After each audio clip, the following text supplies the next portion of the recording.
right. Well, welcome back to More Peace, my YouTube channel. Thank you for coming by, visiting, supporting. I greatly appreciate it. We are doing Heal Talk, episode 5, but we are revisiting a topic that I made a video for probably a little over a year ago, maybe more, called The Freedom of Accountability. And I'm looking to the side because I got my notes here.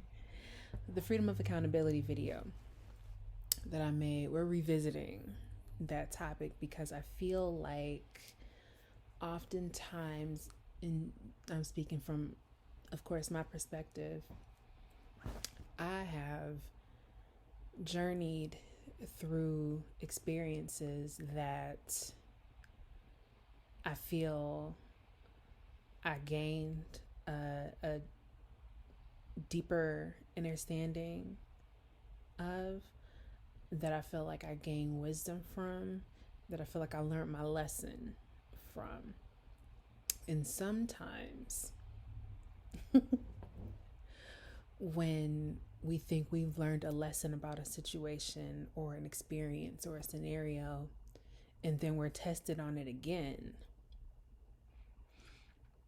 and we fail to realize we may be making the same mistakes, the lesson will, in fact, repeat itself. So, I want to talk about accountability in relationships, and more importantly, courtships or dating. I've been single for quite some time, but I've had interactions and experiences, and I can say that I've dated throughout the time that I was in the last time I was in a committed relationship. And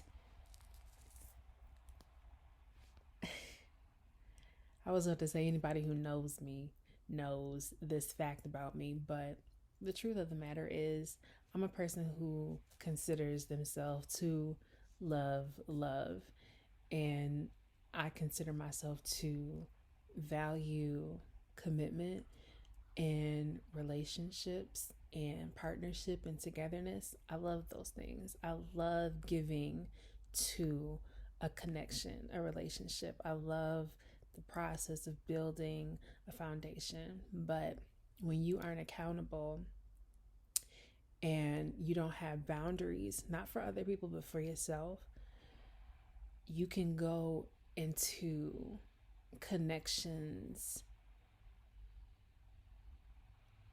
with your heart on your sleeve. You can go into connections with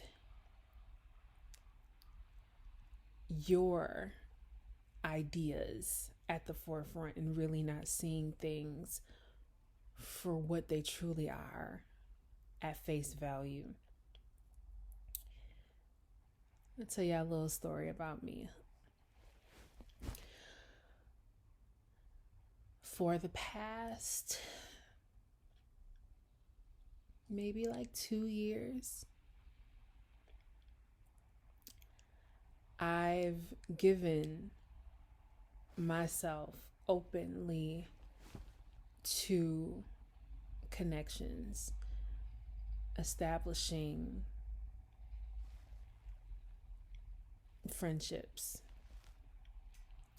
with others in hopes for those connections to grow into something deeper, grow into something I ultimately want, which is a committed relationship. And for the life of me, I couldn't figure out why I kept bumping my head, why these connections were established but they weren't long lasting. until I was willing to do the work on myself. And that work to look like identifying childhood traumas, being accountable, and holding space for myself to receive constructive criticism from a place of love rather than judgment, which can be challenging for some people to do, especially when they feel like they're moving throughout life purposefully, or they feel like they're not doing anything wrong, they're not causing anybody any harm, they just want to be loved, we just want to get it right. But I've grown to learn that you're only going to receive the love that you truly deserve and desire when you're willing to do that work on yourself. Period. When you're willing to identify your shortcomings, when you're willing to identify where you've gone wrong, or not even wrong, because I don't like to use those terms, right or wrong, anymore. When you're willing to identify your perpetual cycles in life. My perpetual cycle looked like I met a guy. It's really great. I'm excited. Okay. Let's start hanging out. Let's start, connecting more. Let's start learning more about each other. This is good.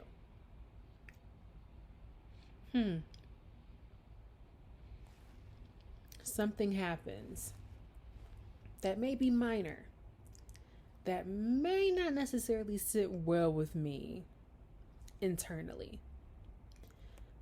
But I'm going to let it go.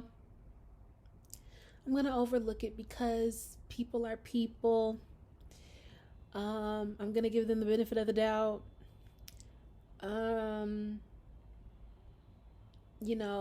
Everybody's on their own journey and growing and growing through things, and honey, all the excuses. And it's not to say that some of those things aren't true. We are all journeying through our lives, and we all are growing through things and past things and moving towards better in our lives, ideally. At least I would hope. At least that's what I'm trying to do for myself and am doing for myself. But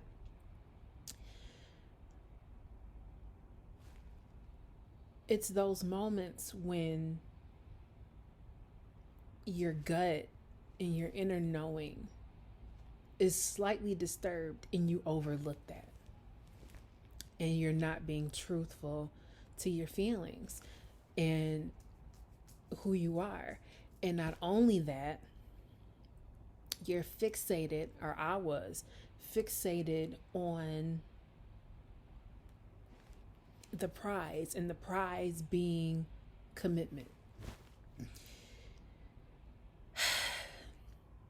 Yeah. I've traveled through some things.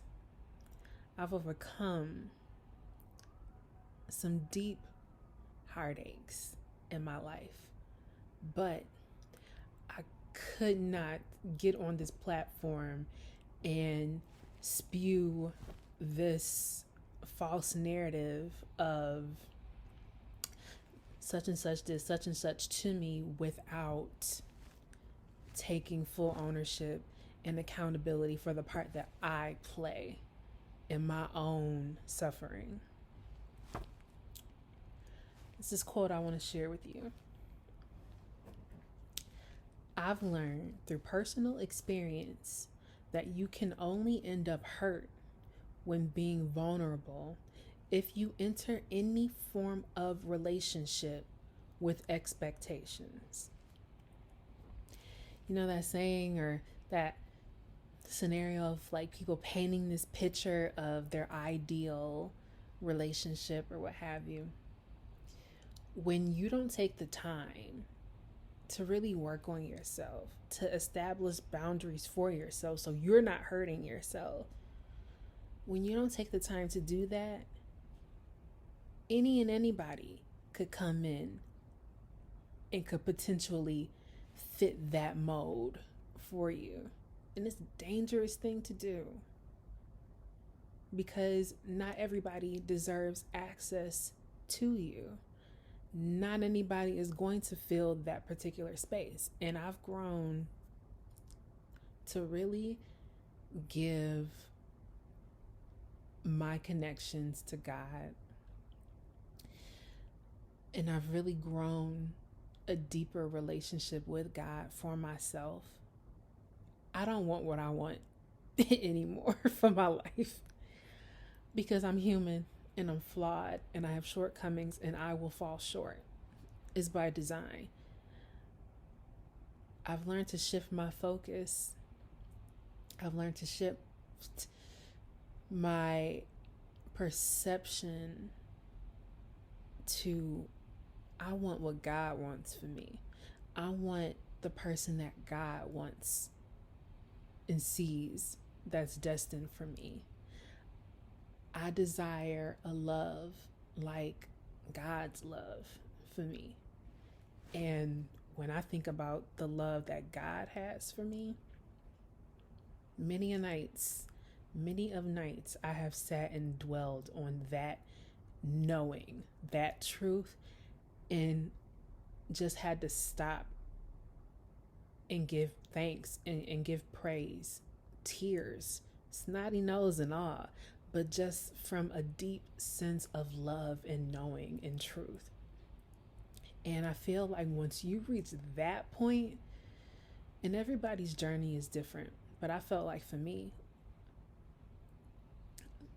those moments reign so true and so clear for me, perception wise, of who's in my life, who really cares for me, who really loves me, who's really riding for me, the people who really are in my corner. That kind of love. Nothing less. Nothing less than that could ever come into my space again. And I'm really proud of myself. And I'm not ashamed to say that I used to feel a sense of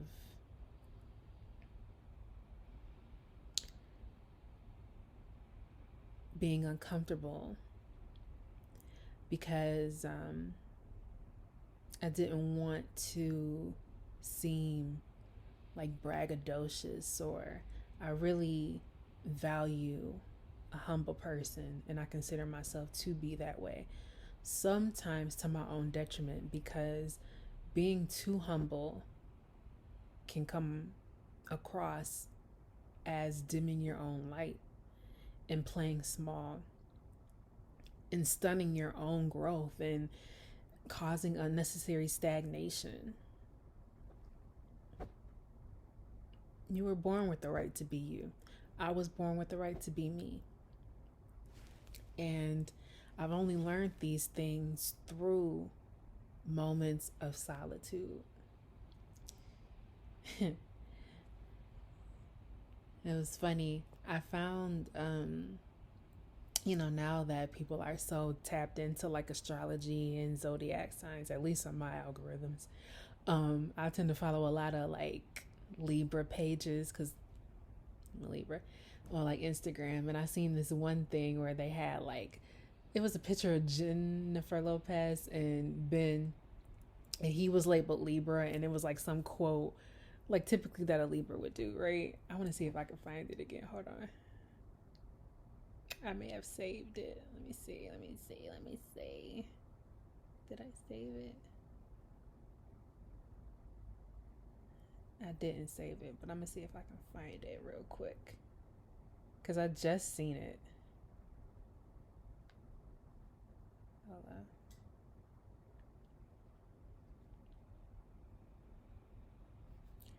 won't keep y'all waiting.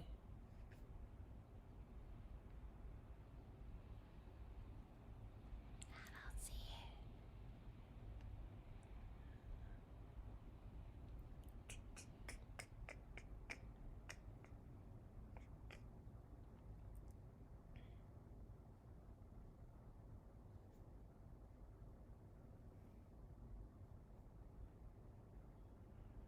I follow a lot of Libra pages.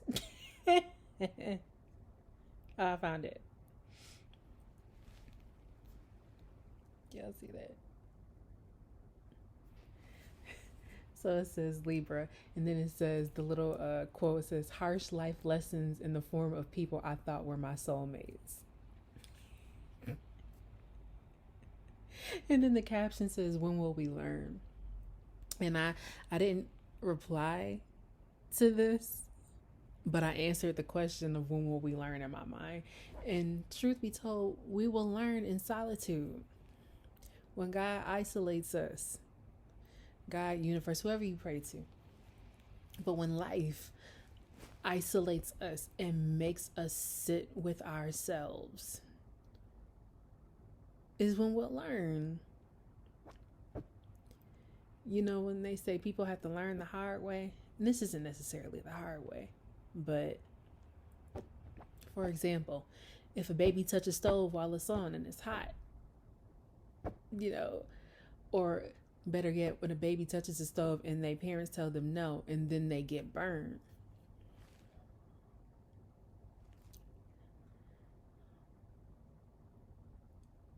And then they got to sit down and think about it. I'm grateful for solitude. And I'm grateful for the past experiences and the lessons that I've learned that have got me to this point. And I'm grateful for looking at myself and wanting to continue to work on myself. Because I feel that I'm just coming together to be the greatest version of who I am. And I don't take this platform for granted. And I do feel that it is genuinely a part of my purpose to be a voice for whoever needs it and to share wisdom to those who may need it. So we coming up on 19 minutes now in this video, so I'm not gonna keep y'all for too much longer, but do me a favor, always like this video, subscribe to my channel if you haven't. For those of you who have recently subscribed, thank you so much. I appreciate it. I'm gonna be giving that love right back. And until next time, I will see y'all in the next one. Okay.